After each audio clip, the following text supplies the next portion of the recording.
Hey, this is Daphne here with the Transplanted Podcast.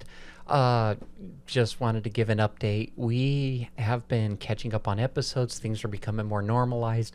We are actually booked out through June into July at this point, and we are some of the weeks we are even double booked. So things are coming, growing with this podcast. We appreciate everything that our listener, the time that you have spent here with us and given us.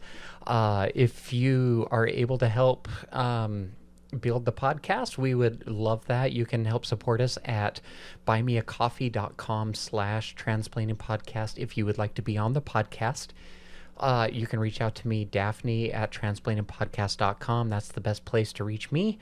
And we just wanted to say thank you again. We have been growing. We're now 36 countries that we're listened to, and this thing is just steadily growing, and we are just loving what we do, but we want to be able to bring more to you. So it was just a quick update. A couple days ago was Trans Day of Visibility. We are trying to bring more media towards you so that there is more visibility, whether that is just through more social media interactions or more episodes or shorts and reels.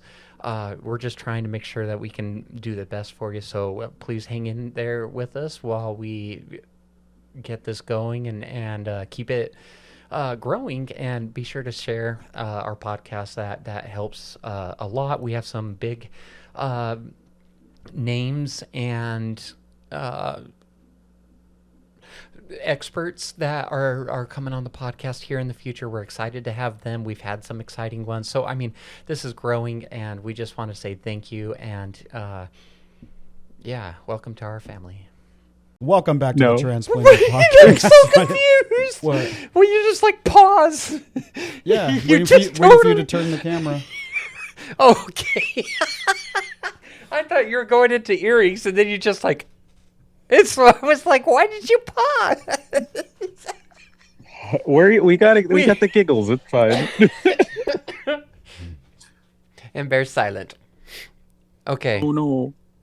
Bear's still silent. Okay. Well, so you told me to start. I started. You did. They're planet earrings, by the way. Thanks for asking. You're welcome. Poor Bear. You're welcome. Put up with me. And they match my necklace. Anyway, okay. So today, I'm excited for this interview today. So last year we reached out, put some feelers out, and I was able to reach someone from the military, and they ended up putting out through their feelers other people, and we ended up picking up 3 people that are in the military, three trans people willing to come on and talk about their experiences. Right. Last year we interviewed Bryn, and followed by Bear, and this is where it got fun because you're Bear, and then our best friend that literally just walked in is now right before we hit record here. Is Bryn. Yeah. And so it was like the both of you two right in a row, and I just thought that was so fun. Well, the same day we ended up picking up another one, Corra, and so she's here with us today. And yes, and here's what is fun for me anyway, is I was editing Bear's episode today. I literally was going through editing his, and then we're like, oh look, we have another military person right now. And I just think that's so fun. So welcome, Corra, to our podcast. Of course. Yeah. I just, to get it out of the way first, the views and opinions expressed in this interview are my own and do not necessarily represent the views of the Department of Defense or the Navy, the Department of the Navy, or the U.S. government. I just get it out of the way. Uncomfortable. Yes. Well, and it's an important thing. We had the same conversation with Bear when he was here. Just trying, we're not here to get anybody in trouble. We're just here to kind of talk about people's experiences and what that's looked like. Side note is it's also Galentine's Day. So Bryn brought us flowers. And I'm so... I love getting flowers. I think Bryn's actually, the only person that's ever given me flowers. But this is the third set of flowers she's given me, and I I don't know. I adore it. I adore her. Sweet. I know she's amazing. Anyway, so happy Galentine's Day. Tomorrow is Valentine's Day. Yeah. And for all the trans girlies out there that want to be appreciated, we're wishing you a happy Galentine's Day. You can be a gal with us, and we're all just going to have a great time together. So there we go. That's out of the way. So again, today we're interviewing Corra, and Corra it sounds like you were in the Navy, but I don't know. Yes. I figure let's kind of go back and hear your story. Just reel it in, rewind. Yeah, rewind, and here we go. October of 1989. No, I'm just kidding. It was a typical Tuesday. Actually, it was a Thursday at 1400. Thank you. I have my birthing documents. Hashtag Wednesday.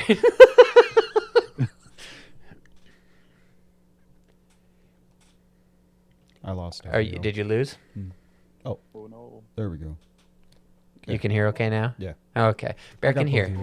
Bear got his ears. We passed the barriers to give Bear his ears. Right. It's the bear ear barriers. Barriers. Anyway. I'm originally from Orlando, Florida,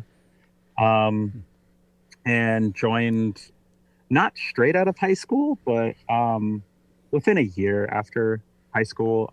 Primarily lost a scholarship, lost a job, kind of got into a little bit of a back and forth with my mother on, living in the house still as an 18-year-old and not having a job and not going to school because those were the stipulations, and told her, hey, I'll be out in a year. And 6 months later, I was in boot camp. So decisions were made. I like to always say that it was the best and worst decision I made. Got me out of where I was. I got to travel and see and do things. But primarily, I've been in for a little over 16 years now, and I've kind of dabbled in everything. Okay. I've been a CTM my entire career. I haven't changed that, but in that time, What is CTM? I've done everything. So CTMs are maintenance techs for like signal analysis equipment. You ought to come fix all of my shit. Oh yeah, but Actually, I do well enough with the tech. I'm fine. But if I run into issues, I'll call you. I mean, fair. So I've done a little like I said, I've kind of dabbled. Because like our job is to be the jack of all trades and master of none, where other branches like Army and Air Force have very specific things in regards to like, okay, well, you guys are only going to fix stuff and you guys are only going to do this and like whatnot, like and they have like their network engineers. The Navy kind of handed it to us and was like, here you go.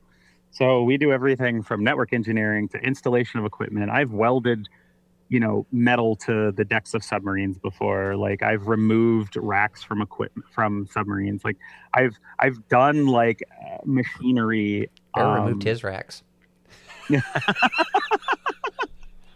I've done it so much. From across everything.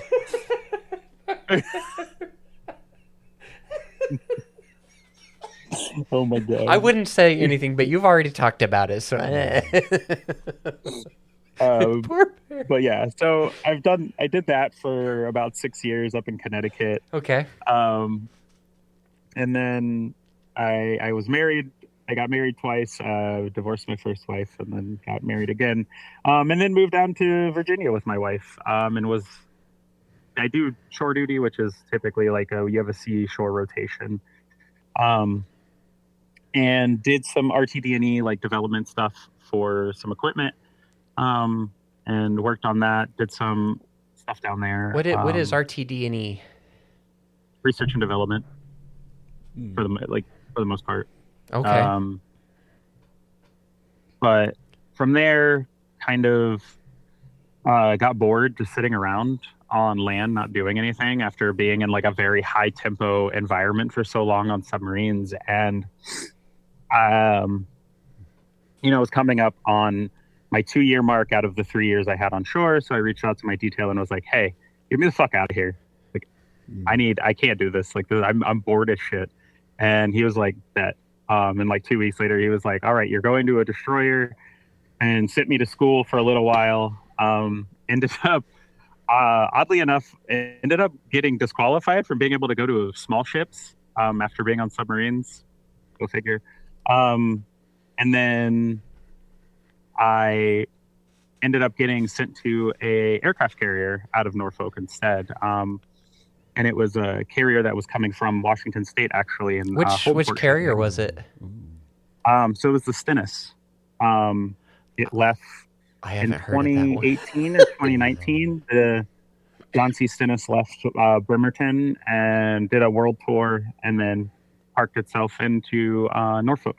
Nice. And was getting ready to do its like midlife overhaul, where they go through and they like fix all the issues, upgrade anything that needs to be upgraded. Right. And then around, so I think that was 2018, and then 2019 is when I left there because my mother ended up getting brain cancer. So I did a quick swap and moved down to Mayport, and went to a destroyer after being told that I was unqualified to be on a destroyer.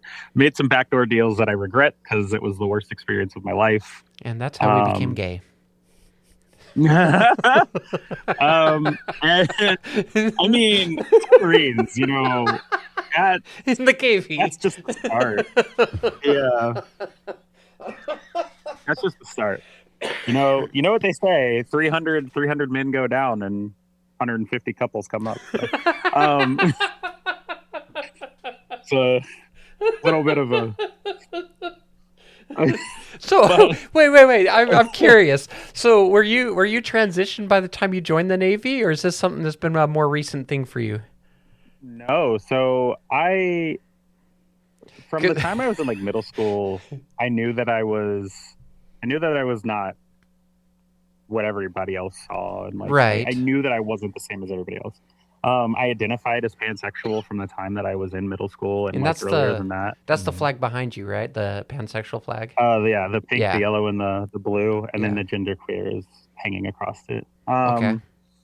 That was like a middle school thing, and then I think like, and I've had conversations with close friends, and since I've like come out and everything, and like realizing that a lot of what I did like throughout my first marriage and joining the military was kind of like my puffing of the chest, so to speak, and being like, I'm manly, and like, when I was a kid, I wanted earrings, and like I loved tattoos. I loved alternate culture, and like every time I was taught about it, my dad would just call me the F-slur. And like, wow, just cool. So I don't talk to him anymore. I don't talk to my mom either, but that's kind of difficult because she's not here. So, touche. No, my mom apologized to me before she passed away. Her and I had a very good relationship, very headstrong of like butting heads. But before she passed away, we had a very good conversation one day on like a very long walk, and she apologized for being, hard on me and like being a difficult and saying all the things. And I was like, honestly, like that's the most heartfelt thing I've ever felt come out of you. Like, yeah, got it. So her saying that, and like her telling me that she just wanted me to be happy and like be who I wanted to be, like that was kind of like the initial like ramp. And I explained a little bit to her before she passed, and then over the next, I would say like year or so is kind of where a lot of stuff like started to kind of come up between her passing and like me going through the process of grieving. And this was all in 2020. Okay. So this is like way. Well, we can back later. up to 2018 if you want. I was just the only reason that the only reason I brought it up was you had the joke about the 300 come down, 150 come up, but I was like 300 went down, 299 came back up. Fair. Anyway, but no, yeah. So it was 2019 that I moved down to Florida, and then in January of 2020 is when she passed away. So oh wow. From like 2020, yeah, they told us that she had like 5 years, but glioblastoma tumors are very like sketch, and she had 2 surgeries to remove the tumors. They removed one, and then another one came and grew right back. So did COVID affect that at all, or was it just strictly the pre-existing conditions? no, I guess that doesn't matter. I was just curious. No, it's fine. It was just the cancer. I mean, it did all happen kind of at like the big kickoff of COVID, so like mask wearing and all that stuff was a big deal. But it didn't really affect her, besides people being able to see her in the hospital whenever she was in there. Yeah. As well as coming down to visit and stuff. We had to be careful. But we, when she did before, right, like I said, before she passed, we had a nice conversation, and from there, like the following year of just like grieving and trying to get mental health to like actually see me, I ended up like having breakdown after about 11 months, and just kind of went through this whole process of like deep depression, and then being like, okay, maybe I am okay, and then deep depression, and then maybe I am okay, and then the mental health portion of the Navy being like, oh, you're not fit for duty, and me being like, what are you talking about? And they're like, yeah, you have a hard time adjusting to like platforms and moving. And I'm like, I've been in for 13 going on 14 years. I don't know what the fuck you're talking about. Like, I've done submarines, aircraft carriers, destroyers. I've moved, I've traveled. So I pushed back a little bit. Ended up getting put on like a medical hold for LIMDU for mental health. I've been on a medical hold. Finally got like a therapist that I was able to see more frequently than once a month to once every 2 months. Right. And that's kind of where everything just like floodgates opened, and started having conversations with my wife, started having conversations with my therapist and friends. But if we rewind back to 2018 and 2019, when I was on board the carrier, there's a really good friend of mine at the time who was trans and was one of the people fighting the first ban with the group of all the rest of them. Right. And the moment she saw me, and within the first week of her and I knowing each other, she's like, "You're an egg." You're an egg. Oh, an egg cracked. Yeah, she's like, "You're an egg. You're not cracked just yet, but I'll get you there." And I was like, what? This is funny to me too. This is funny to me too, because in the episode with Bear, we did the Jeopardy, right? And it was what's it called in the Jeopardy game? There was the clue of what's it called when you first discover, you come to that realization, oh, hey, I am trans, and this was before you come out of the closet to everybody, but this is just when the realization comes to you. And the answer was cracking your egg, and neither Bear knew. They were like, I've never heard that before. And I'm like, see, this isn't just me. This is a thing. So I'm excited to hear you say that. Yeah. What's funny too is there's recently, more than anything, the group of friends that we have, and like the military like group chats that we have, there's something else called the Egg Prime Directive. And the Egg Prime Directive is, if you see an egg, you tell them they're an egg. Like, you don't let them try and like take their time and like process through this like whole thing. You go, like, you interact with them. Like, you don't just go up to them and be like, you're gay, like you're trans, like, right? Like, you don't do that. But like, if you're friends with somebody and like you notice, like you see the signs and stuff, you kind of help guide them along the path of like realization. And like, that's what my friend was doing to me, I guess. So the naysayer and critic would turn around and say that right there is almost the very definition of grooming, is it not? Well, okay, so here's the thing, right? How many of us can you put into a room and us sit down and go through and be like, and list off things that we look back on now and we're like, oh yeah, I did that. Oh yeah, I did that too. oh yeah, like I always played as a female character. I always named my character the same thing. I always did this. Like there's so many things that like trans masks and trans femmes and like non-binary trans individuals like go back and like look through in their personal history, and they're like so many things just line up the same across the board. And it's more so like validating them than anything. It's not, being like, oh, you're trans, like, and like grabbing them and like grooming them. It's more so just like validating them and like making sure that they feel the way that they want to be, like they feel, like telling somebody, like if they're like, I don't feel like I'm like a they them, like I'm not like a he him, or like or she her, like you're like, okay, cool, like call you they them, like I understand that, like that's how you've always come across to me anyways, like under like being that understanding and like that person who is willing to help validate who they are as a person instead of being questioning and like pushing back. And that's what that friend, the friend of mine, was doing for me. Like every time we would talk, she would kind of like nudge. But no, grooming is not a thing. Like that is, it's funny that the side that literally has entire fucking repertoire and history of grooming is the side that's like, you're grooming people. But I mean, I'm just sitting here thinking about it. Like if you're no, absolutely. Religion. Okay, there's a solid argument in a lot of ways that religion grooms people, right?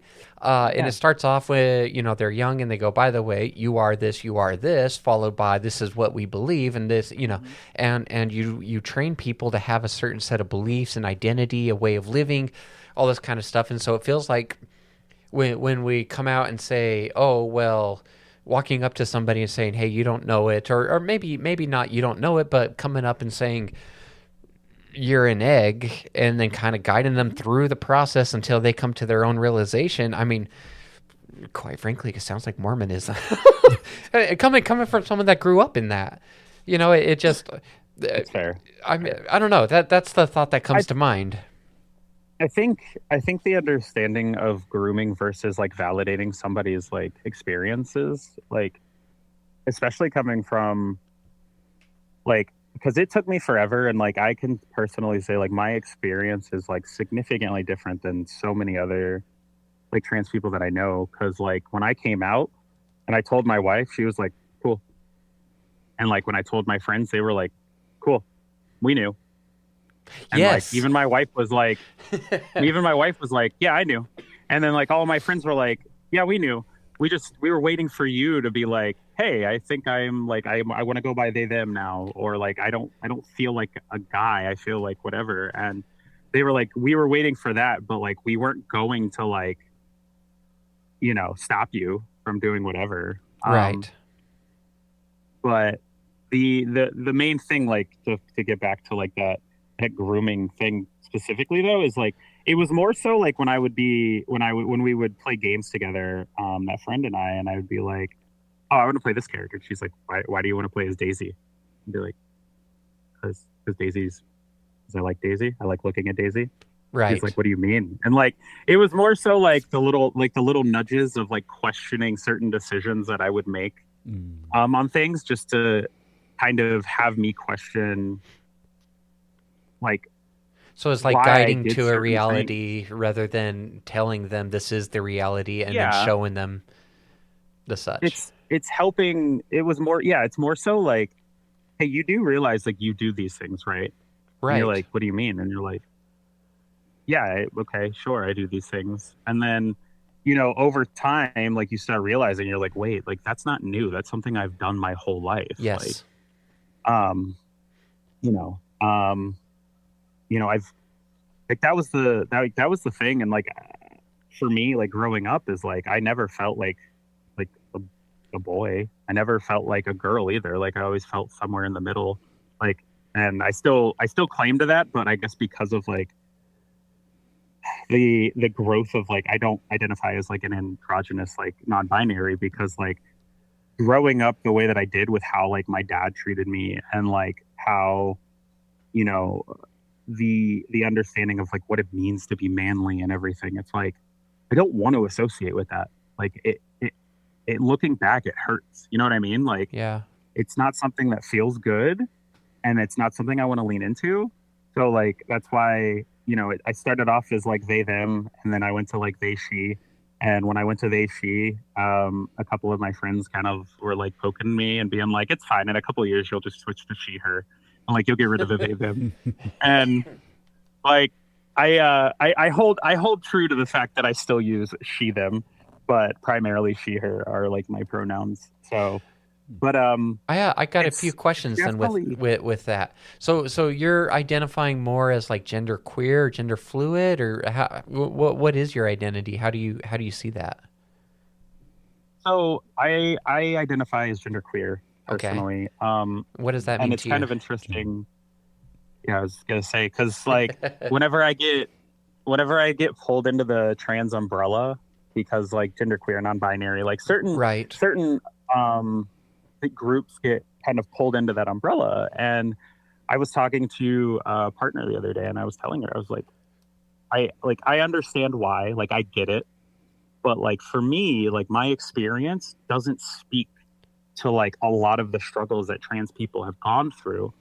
And like that's in some way why I'm not a huge, like I'm not going to argue it if somebody's like, "Oh, you're trans," right? Like I'm not going to fight back, I'm not going to push back. But like in some respect, I don't feel comfortable accepting that, because like I've looked back like the history of like the struggles that trans and LGBTQ people have had and stuff like that, and I'm just like, I feel like at my good old ripe age of now 36, like I haven't had some of those things. Like I was closeted for so long, and by the time that I figured it out, I was surrounded by people who accepted me and loved me and cared just for me wanting to be happy, that like it's hard for me to put myself into that category personally.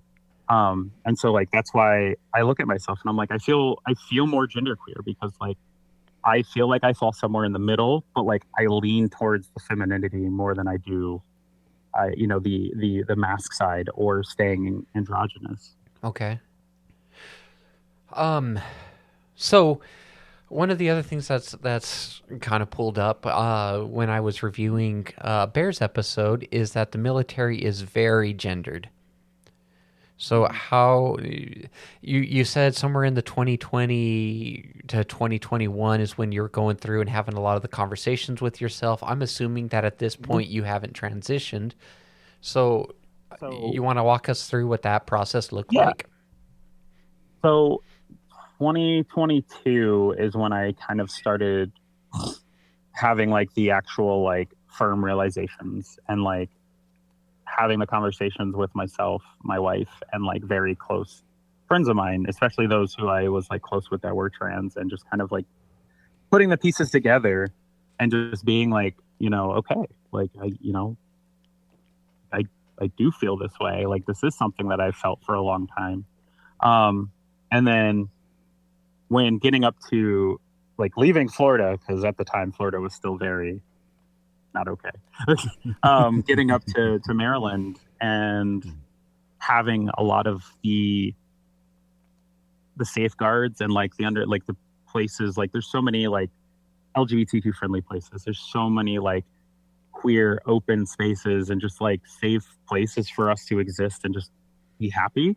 I mean, every county in the area has a pride event like throughout the first half of the year up here, and it's just amazing to like see.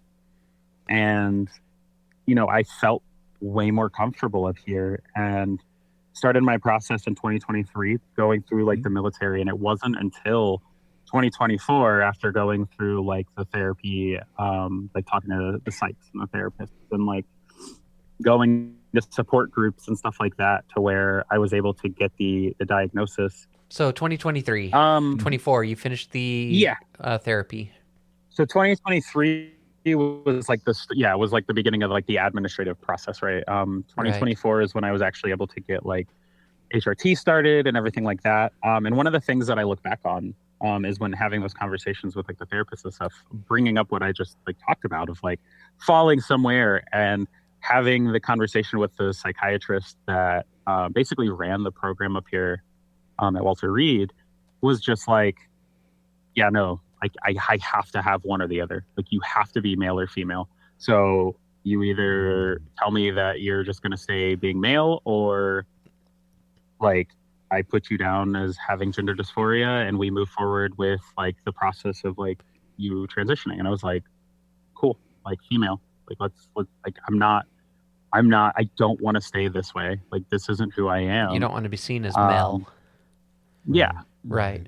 And so she was like, all right, let's go. And she was like our biggest, and still is our biggest supporter, but with everything that has come down since then, like she is backed way up in the process of like, you know, being a cornerstone for us over there. And you know, I'd love to give her a shout out, but I don't want to put anybody in a line of fire. But fair enough.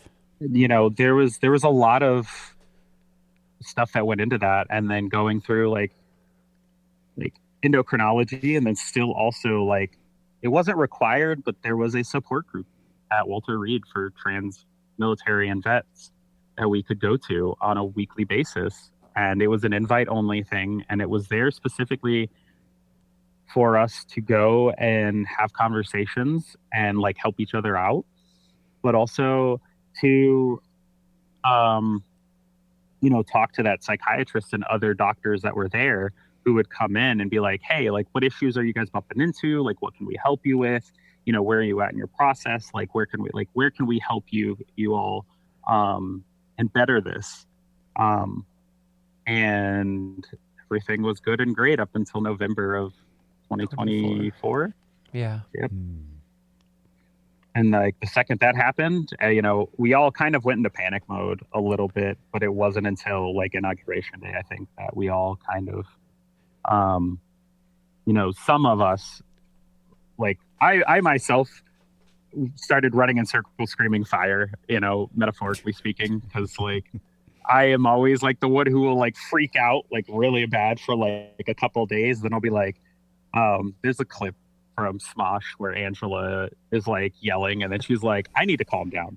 And like that was it was literally like the situation I was in, and I was like, I'm in a leadership position. I can't be running around screaming and yelling and being like, oh my God, the world's on fire. So I reeled in, and in doing so kind of like reached out to those in my command and those in the area that I knew of that I was close with who were also trans military, and was like, hey, let me know what you need. Like, I got you. Like, I am willing to put my neck out there and like, you know, go to battle for you if you need me to. And so let me back you up here just a little bit. You started the hormones. You have a support group. You have all these things going for you. How did the military around you accept you during this process? Oh, this is again where like I didn't have the same experience. My command has been the utmost helpful that I have ever seen a command be. Like, out of all of the people that I still talk to in the area, whether they're that are still in, you know, and I constantly am like, yeah, no, my command reached out to me, like my department head, my direct leadership have like, you know, hit me up. Like, they're like, really? Like, I haven't heard from my command in 6 months, like since I got put on administrative leave. Like, so, and I'm like, oh, well, you know, my command reaches out to me all the time, just checking in to see how I'm doing, if there's anything they can help with. Right. And they were that way through the whole process. Like, anytime that something came up that was an issue, there was somebody above me that they would go to first, just to make sure that like it was something okay to like bring up. And then she would come to me, or they would come to me and be like, hey, so the CO and the XO want to have a sit down and like have a conversation with you about processes and procedures and like how to do things better, and like if there's any issues that you've like bumped into that they can help with. And so like I had multiple meetings with the CO and the XO and like our command CMC, who was like the why can't I think of words? He's a third person down basically from like the top for us. Yeah. And The triad. There we go. That's the word. But she was also extremely helpful in the process as well. And like the second that all this happened, they were all like, what can we do? Like, what can we do to help you? Because we're not doing anything until we get direct policy that says, right, we have to do something else. And I had that conversation with him of like, well, you keep doing what you've been doing. You keep supporting, you keep helping us and like pushing processes. And if anything, you help fast track if necessary. So, I couldn't have like hoped or prayed or like did rituals, whatever you want to call it, like for a better command, a better support system throughout this whole process. Because what would a ritual I can still hit them up now? What would a ritual for trans people that are like, I need to stay, not stay trans, but somebody's like, yeah, I need to keep my transness up. Do you know what I'm trying to say? Whatever. They're like, I need to be out there. Like, what would that even look like, I don't know. I'm picturing like you take a couple sprays of estrogen onto a bra, whatever, just light some candles and start your prayer. Light some candles, exactly. It's the end of the movie Witch, or as other people have called it, The Witch. The only witch I know is Sandwich. In the woods, dancing around a bonfire naked, and then we start to float up into the air. Every time. We all float over here. Everybody has like their backer and just rip it off, and there we go.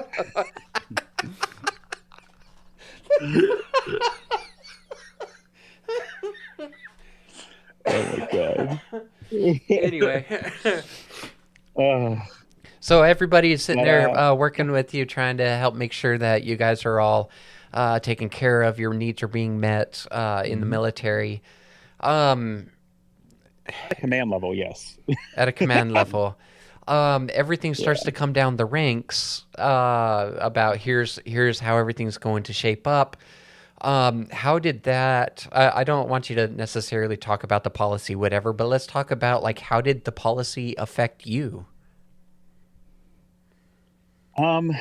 So I think the biggest thing that I can say and take away from like this before I even talk about how it affected me is the fact that myself and every other trans service member knew these policies and had them in hand before they made it to any command. That's how bad the communication was. And it's still that way.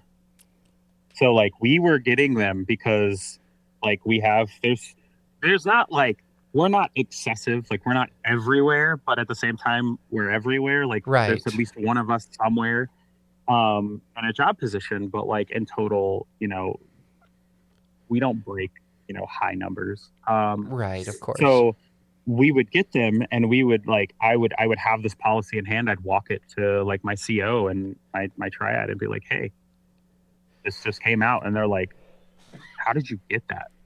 And I'd be like, I have friends in high places, I guess. Like, I don't know. Like we communicate in this community. And they were like, okay. I read somewhere there was a higher number of trans people along like special forces, among the special forces groups because they're like overcompensating to be that much more of a guy. But I don't know how true it is, but yeah. So I don't know about the special forces. I can say we fall into like the IT and intel realm, like excessive amounts. I mean, in a joking, non-joking side, like you look at the furry hack of like last year or the year before, of like, that group of furries that hacked into like databases and stuff. And it's like, the queer community is not dumb. Like we're some of the smartest techies and like nerds around. And it's just interesting how we all kind of fall into those as well in the military. It's the transmission to make transmissions. So what was it? It's the gay agenda, the transmission, and let's be honest. Let's be honest.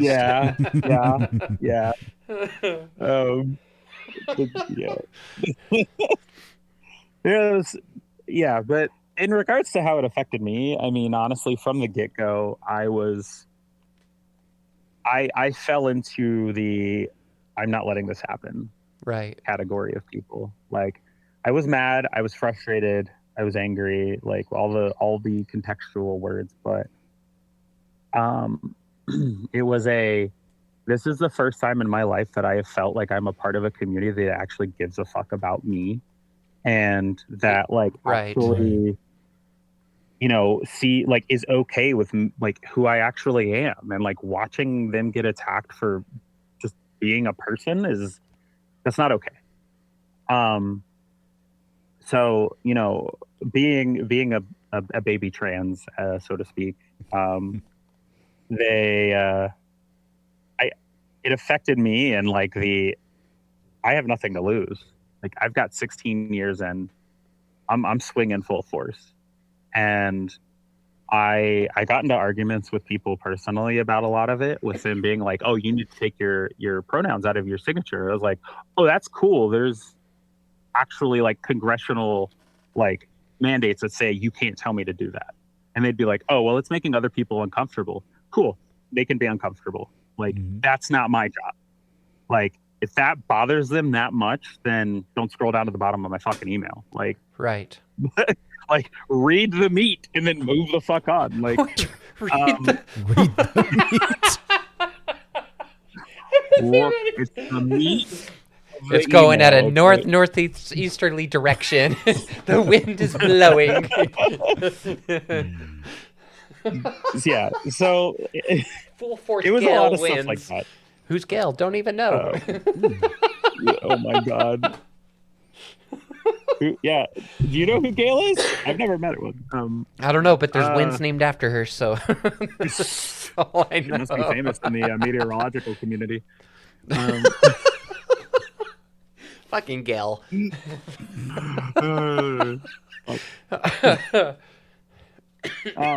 But it was stuff like that, right? Like, at that point, it wasn't the big fight anymore. Like, it was the little things, because like the big fight was in court at that point. Right. With the cases that are still ongoing while we're still getting pushed out, because decisions were made that it wasn't going to harm or affect anybody in a negative way.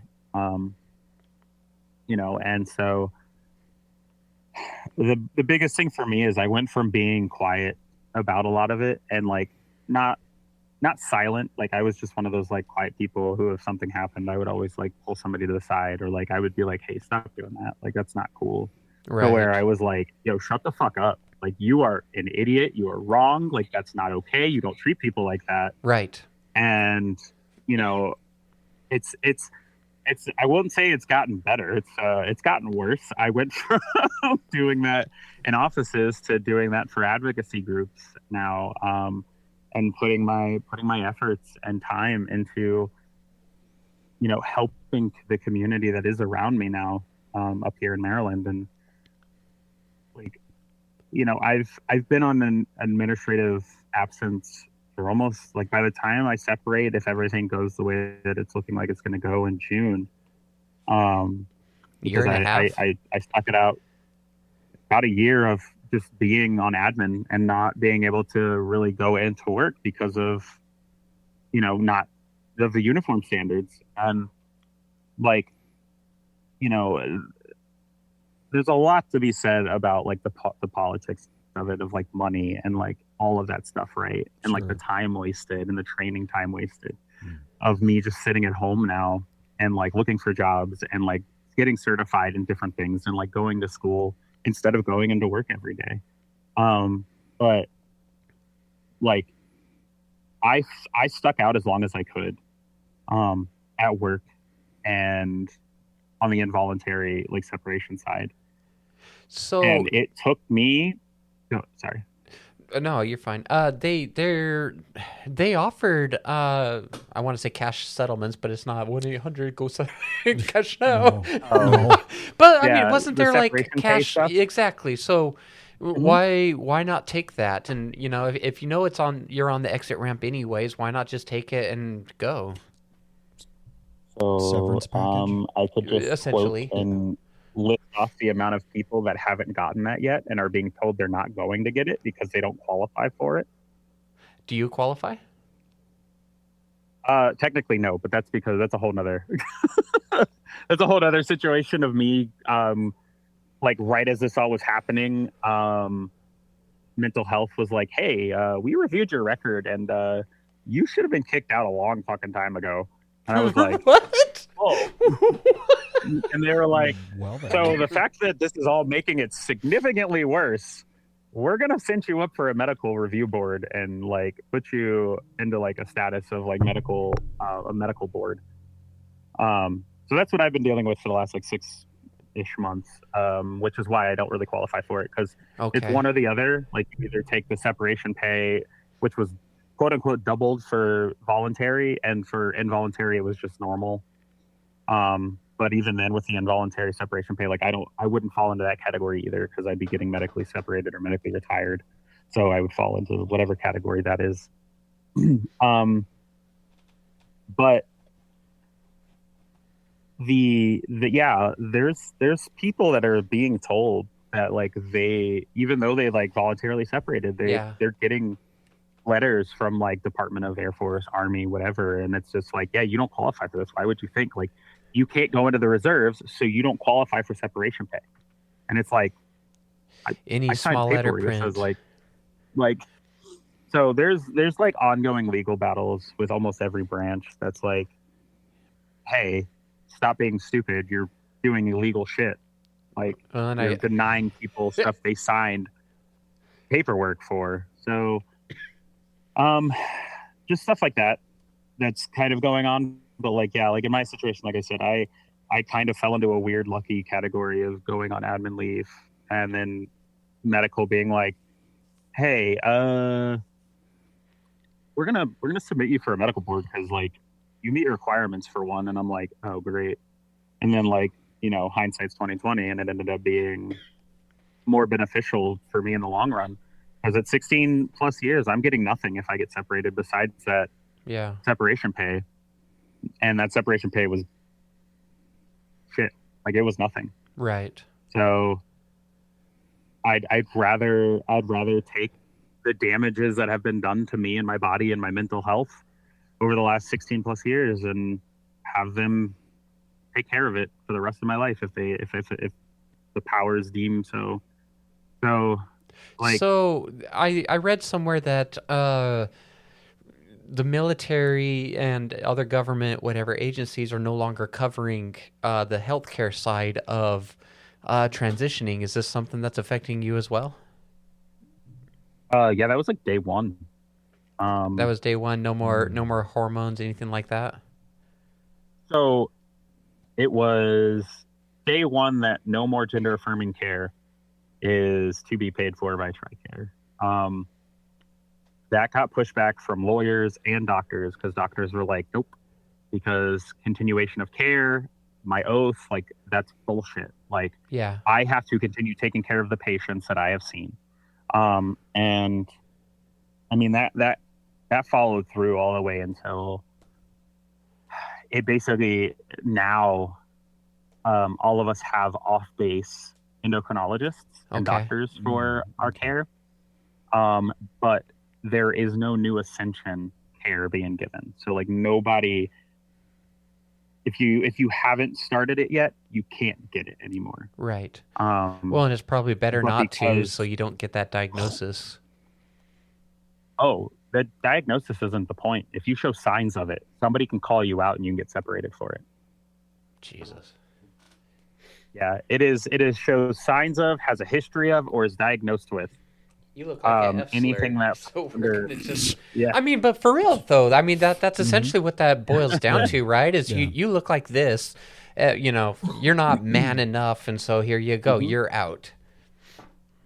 I mean, I don't remember the organization off the top of my head, but I think it's out in National Security that came out and was like, this is another lavender scare. Like we're going right back into don't ask, don't tell. Like we're gonna fall right back into the old habits of this being a, if you're gay, you don't say it and don't show it. Like hide.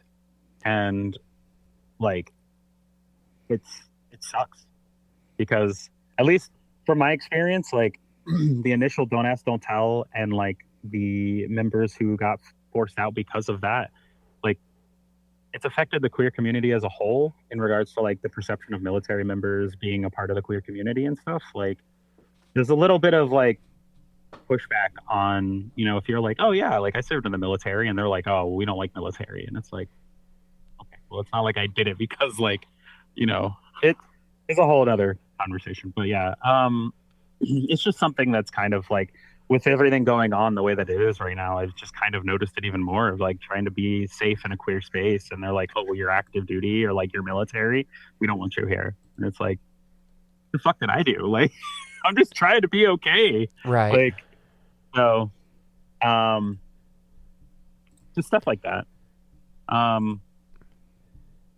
But yeah, I mean, outside of those of us who already had established care, being allowed to continue that care, somewhere else. I mean, it's still limited, like, laser hair or, what's it called? Electrolysis is off the table, regardless of if like, you still have whatever the condition is. Like you could have the condition for like razor bumps and stuff and you're still going to get denied. Yeah. So pretty much like any other care is just off the table.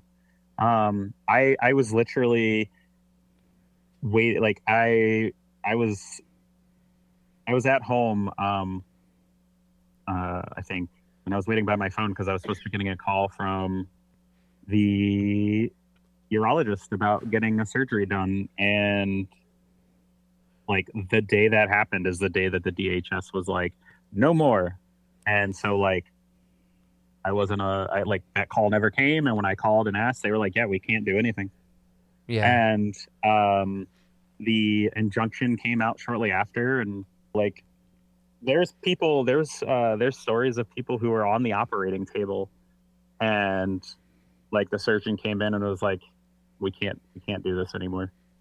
Jeez. Like policy is saying like, we can't do this. So there was a lot of back and forth. And whenever the injunction went into place, this was the fun part. The injunction went into place in like the springtime of last year. And we were all kind of like, cool, like we can kind of start trying to at least like finish up some stuff that we were doing and work out any of the kinks that we had before this either kicks back in or like the determination is made. And it took DHS up until the like 3 days before the policy or the injunction was revoked and repealed before they put policy out that was like, hey, you guys can go and get care again. And it's like, no. The injunction was you can go get care again. Like, that's not, you don't get to dictate that. Like, the judge stated this all goes back to status quo before the day Trump took office. So there was a lot of like back and forth. And then 3 days later, like the day they repealed and the injunction and it got, pulled back, DHS the day of released policy. And it was like, it took you 3 months to release policy on that we could continue receiving care. And it took you less than a day to be like, no more. Like, cool. Appreciate you. Glad you give a fuck. And like, it was a lot. Like, it was a fucking pain. Like, just having the conversations repeatedly with people about like, hey, like, no, like this is the injunction states like everything goes back to status quo the day before inauguration. So like you act as though like that's not a thing anymore. Like all those like, all the anti-trans policies aren't a thing basically. And I mean, it affected my reenlistment. I reenlisted last May and it made it all the way up to the personnel command for us. And they were like, hey, one of the forms is outdated. All we need is the same people who signed it just need to re-sign it and you'll be fine. And I was like, cool. And I took it back to medical and medical refused to sign it. They were like, we shouldn't have signed it in the first place. And I was like, what do you mean? There was an injunction in place. And they were like, yeah, but we don't know what that means and we're not comfortable with that. And I'm like, like okay, like legally speaking, let me go get a lawyer because you're not going to like the outcome of this if I decided to push it. Um, but being hopeful as I was, I continued on, and like now, my end of service date is May, and I mean, with the medical board, like that doesn't really matter as much because you can, like, if my medical board continues past my end of service date, it'll just keep getting like extended until my medical process is over.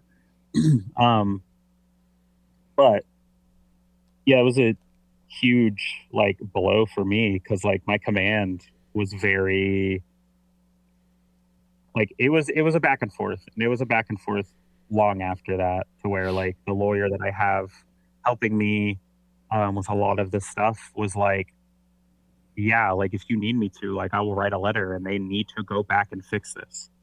And I was like, honestly, at this point, I don't want it fixed. Like, um, the It's sentiment that I kind of go ahead. it's hard to want to be part of an organization that doesn't want you. Right. Absolutely. Like you feel betrayed, Yes. all through this. And you Yes. have all these people still like even in your corner, right? But like as things progressively got harder and stricter, like that corner got emptier and emptier. Right. And it's it's one of those things to where like even feeling betrayed, there was a lot of us that were like, look, if all of this gets flipped around and turned around and we all are good to go, like we can go back to work. Like for the longest time, for the first like 8 months, I want to say, like so many of us were like, hell yeah, like I just want to finish my time. Yeah. Like I had four like less than 4 years left in before I could retire. Um, and so like over those 8 months, like a lot of us were like, yeah, like whatever, like shit happens, like we'll go back. But like as time went on, even through those months, like you slowly would find those people that were like, I'm good, like I'm done, like I wouldn't even go back if they paid me to come back, and it kind of started to like permeate throughout everything, and like now we're at a point to where almost every single person in the group chats or like the organizations that we're a part of that we frequent and we all get together and we talk, and every single one of us is like, nope, they could literally back pay me for the 3 years that is going to be missed, and I would still say no, I don't fucking want the money.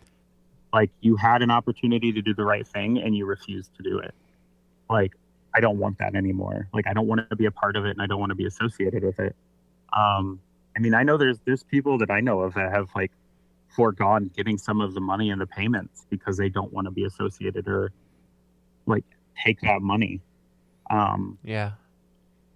So yeah, it's been an interesting, at least what year now, over a year. Right.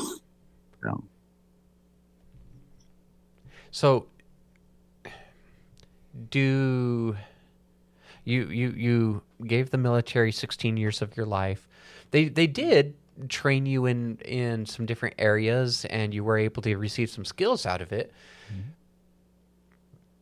But you got kicked out just shy of being able to retire. Do you regret joining in the first place? no, I don't. Would you do it again? I may have did it. Yeah. If I did it again, though, I would probably like if it was one of those go back in time things. I'd be like, look, motherfucker, just come out quicker, okay? It's fine. You'll be okay. No, I don't regret it. Like I said it kind of at the beginning, like it was the best and worst decision I made. Like I wouldn't have met my wife, I wouldn't have my kid, I wouldn't have met the friends that I have, the family that I have that is, more important to me than blood at this point. Like, I have friends and community and family that have stuck by me through some of like the worst shit that I've been through, and couldn't I couldn't ask for anything else. And you know, it's also given me perspective on a lot of things because when I came in, like I was raised in a religious family, very like Republican family, and over the years, like I it took time, but like after realizing a lot of things and seeing how what I do affects other parts of the world, Yeah. like it kind of it shifts perspective so much that you're just like I didn't pull the trigger, but I gave them the ammo, like, you know, and Uh-huh. it's hard. There's a lot that comes along with it as being like a very like morally and like ethically like diverse person, right? Like of being somebody who is okay with so much and like how we're trained is to be like, okay, well, moral and ethics aside, like this is your fucking job, you do it. Like it it eventually comes to a point where you're like, I can't do this anymore. Like it Yeah. hurts to think about the fact that things that I've done could have hurt other people. Yeah. I mean, I had talked to a bunch of military members that had came back from, you know, Iraq and I was going to say Iran, Afghanistan, and you know, they told us they had told me that they created far more terrorists than they ever killed. You know, because the way that things were done, the morality behind some of the actions that were done, caused in some places more harm than good. So that makes a lot of sense to me. Yeah. And I mean, and what's shitty is like the places that I went to and traveled to while I was in like, or well, I mean, I'm still in technically, but, Right. when I was still traveling and stuff, the like some of like the best experiences I've had were traveling to other countries and like experiencing culture and Yes. like I think my favorite thing is when people are like, well, where's your favorite place to travel and visit? And I'm like, hold on, I got to think of like which place had the best food. Like 600 feet down under. It's always the. I mean, the boat does have good food. The boat does have good food. Sure, we'll say the boat. We'll say the food. It's the meat of the material, right? Read the meat. Arby's. The meats.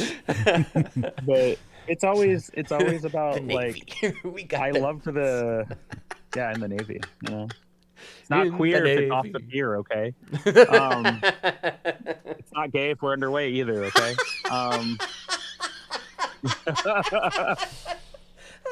Yeah.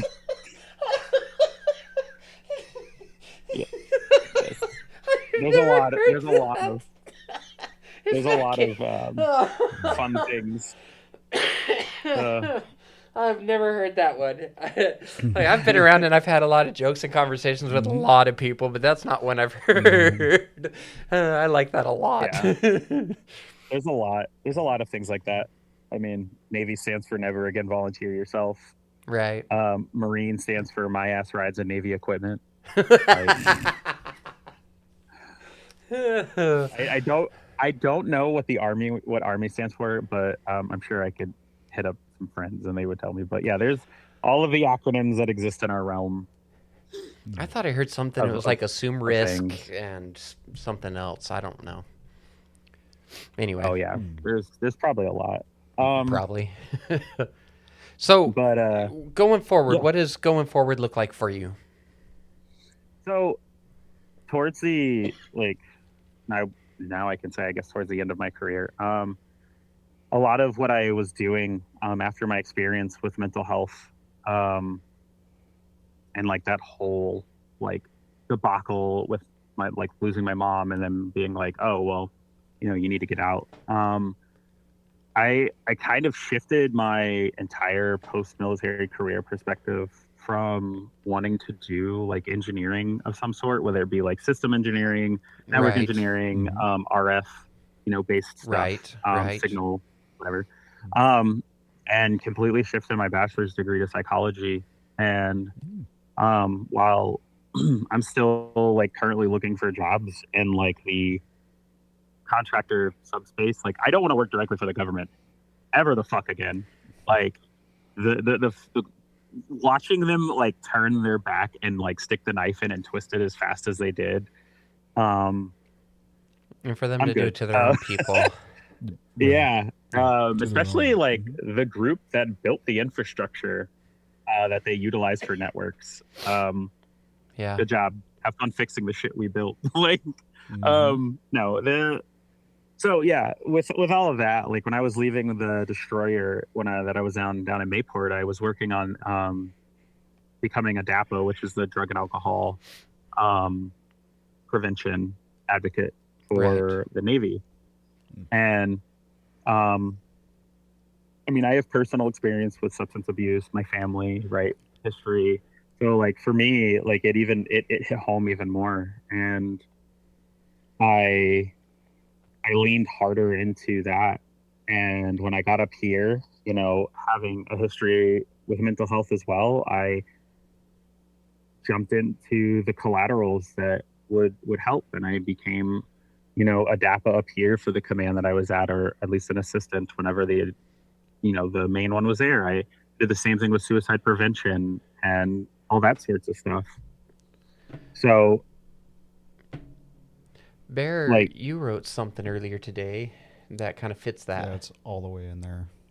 Yeah, because I'll give you some time. Yeah, I too was kind of working on that as well. Like there is a lot of substance abuse that comes with trans community, and was talking to Daphne about it. Like, well, maybe we should tackle that at some point. Maybe we should mention something because it to me it seems to come up more and more often, and even I too.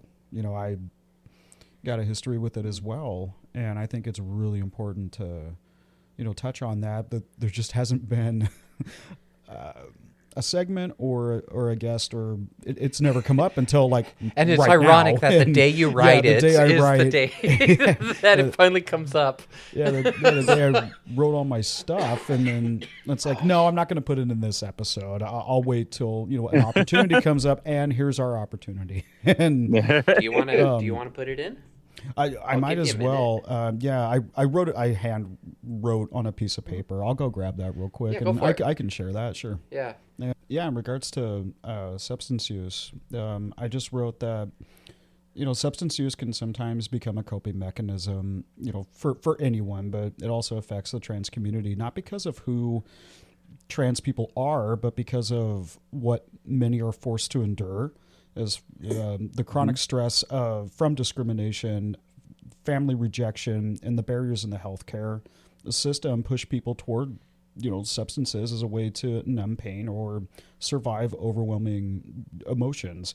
And it's important to talk about these things and approach it with compassion, zero judgment, and recognize that substance use is often a response to trauma, and healing can be achievable through access to affirming care and community support, spaces where trans people are, safe enough to cope in healthier ways.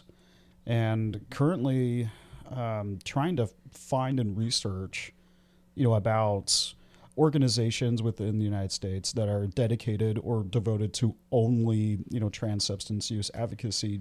There isn't one. But I did find that the National Queer and Trans Therapies of Color Network they focus on healing justice and trauma-informed care for communities of color. And then there's the National Harm Reduction Coalition that advocates for harm reduction and approaches and their approach it has programs and resources relevant to trans people who use substances. And that's everything I wrote, and I thought it was just another piece and factor within the trans community. It's not really talked about a lot, and so I wanted to have an episode about it, though. I think so too, because I know it definitely affected me. It's affected plenty of people that I know. Almost every single person I know. Substance use affects anyone. Addiction doesn't care. It doesn't discriminate who you are. But there is, direct relation to the rejections, discrimination, and all that social stress. Substance use has definitely ran rampant, within the trans community as well. And so I wanted to mention it since it finally got brought up, and wanted to share that that's still a project I'm working on. Yeah. We definitely need to have an episode about that, though. Bring in a counselor and discuss that topic in I have someone specifically. in mind. Do you? Yeah, I do. All right, let's do it. Let's do it. I'd love that. Oh yeah. And so, That's awesome. thank you, Corra, for bringing that up, because super important, and it's something that one of those hard talks that needs to be addressed. Oh, absolutely. Like, I think, especially for like those of us that are veterans and like also in the LGBTQ as a whole, because like I know that we talk about it being in the trans spaces, right? And like it is a huge thing for us because of like having to cope with hiding who we are and like the rejection of everything. Like RSI is a big issue, rejection sensitivity. Yeah. Is it RSI? I don't remember what the I stands for off the top of my head. Holy shit. RSD. It's something. It's the rejection sensitivity disorder. That's what it is. So it is RSD. Sorry. It should be. The D shouldn't stand for disorder. They're changing the D to mean something else, because it's not a disorder. It's just a it's just different. Divergence. That's what it is. They're changing it to divergence is what they're working on, changing the D to divergence. So it's same thing with like mental health stuff. Like, so like mood disorders would not be a mood disorder. It'd be like a mood divergence. It's moving away from it being like an illness and a disorder to being, hey, like there's nothing actually wrong with this person. They're just their chemicals don't work the same as yours. It's just they diverge from like what we consider the normal. So I think that's a huge thing too. Like, and it's more so like our generation of those that are the millennials and the younger, like the young and upcoming Gen Zers who are in their like late 20s, mid to late 20s, right? Like that are changing the narrative on a lot of this stuff. And it's nice. Like, it's nice to see, because I feel like for so long, we've been pushing for like this progression and like how we label things. Yeah. And it's nice to finally see like it's slowly like it's seeing what we've been pushing for actually like happen.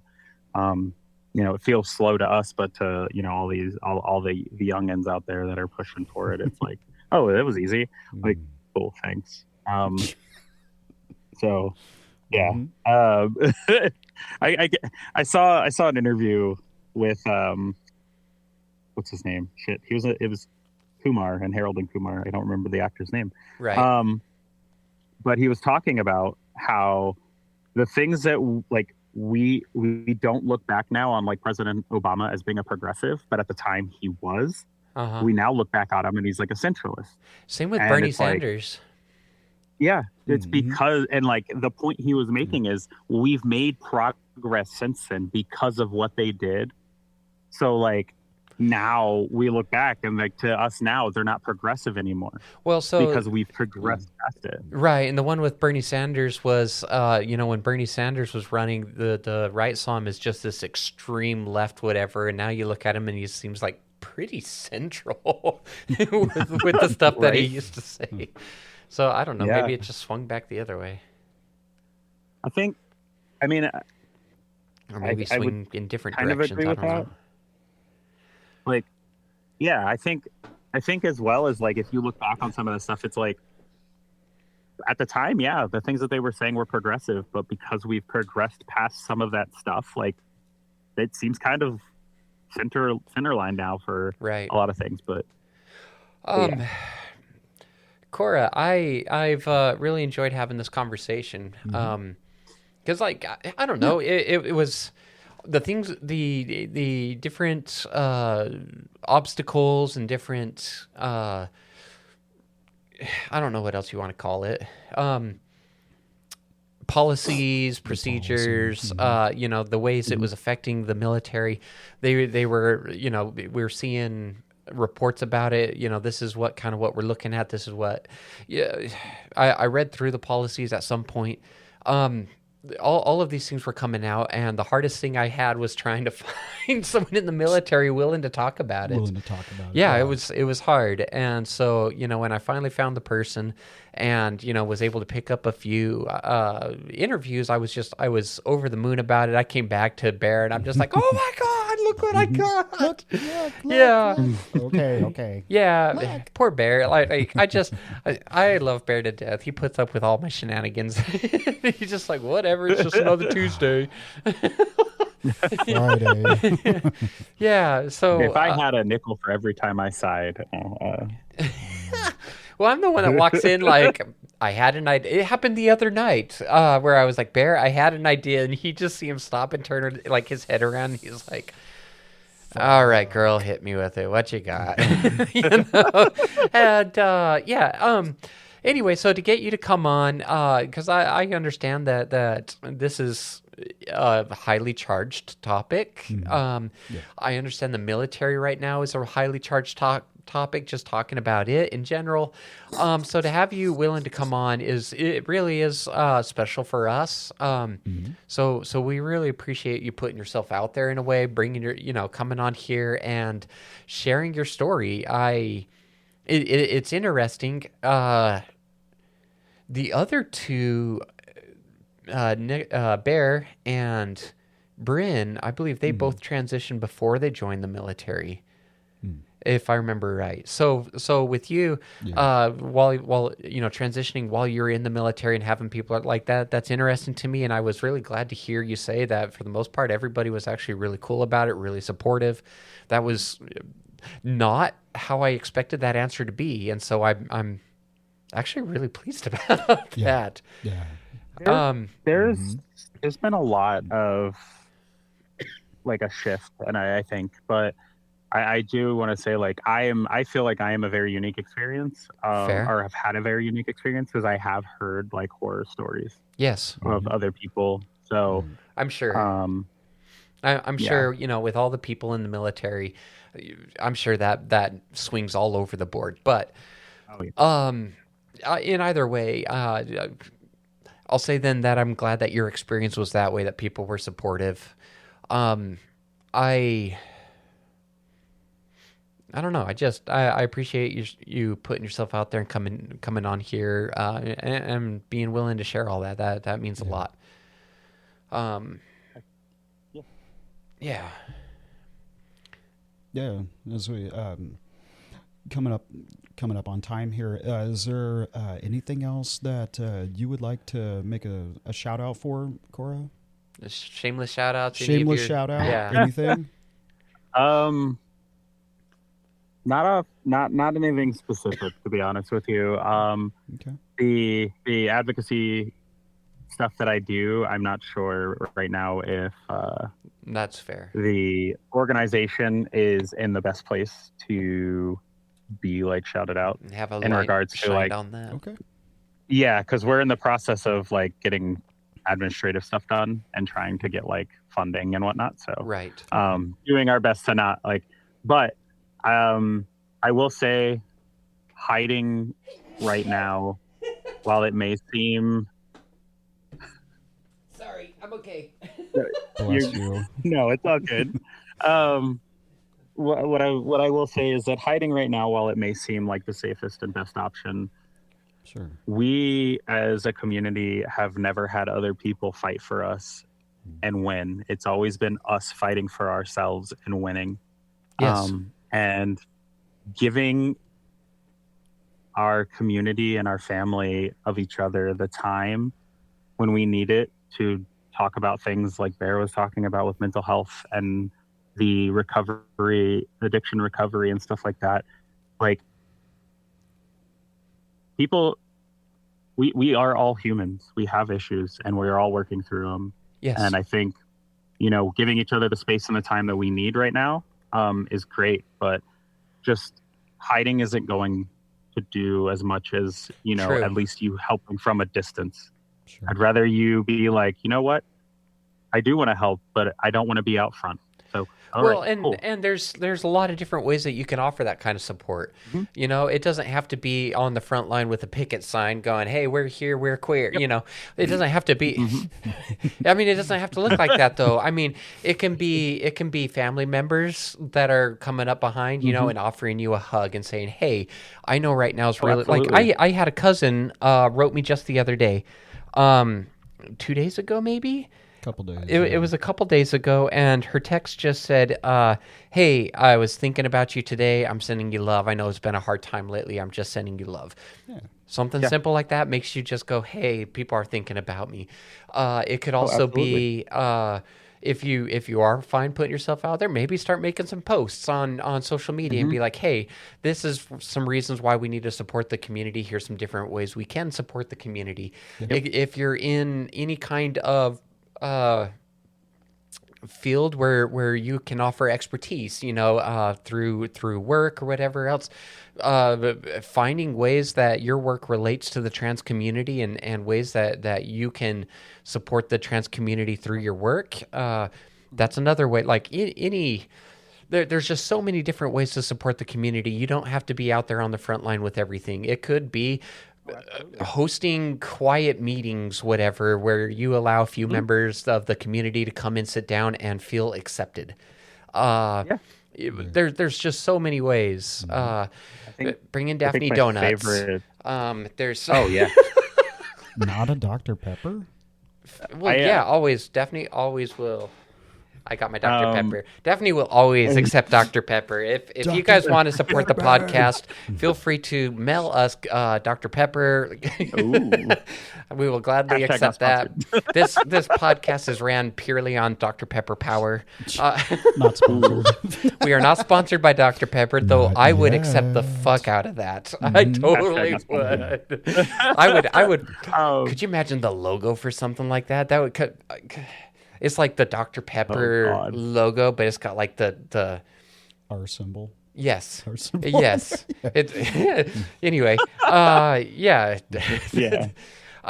Anyway, there's just so many different ways that people can support the community, and it doesn't always have to be there on the front line like that.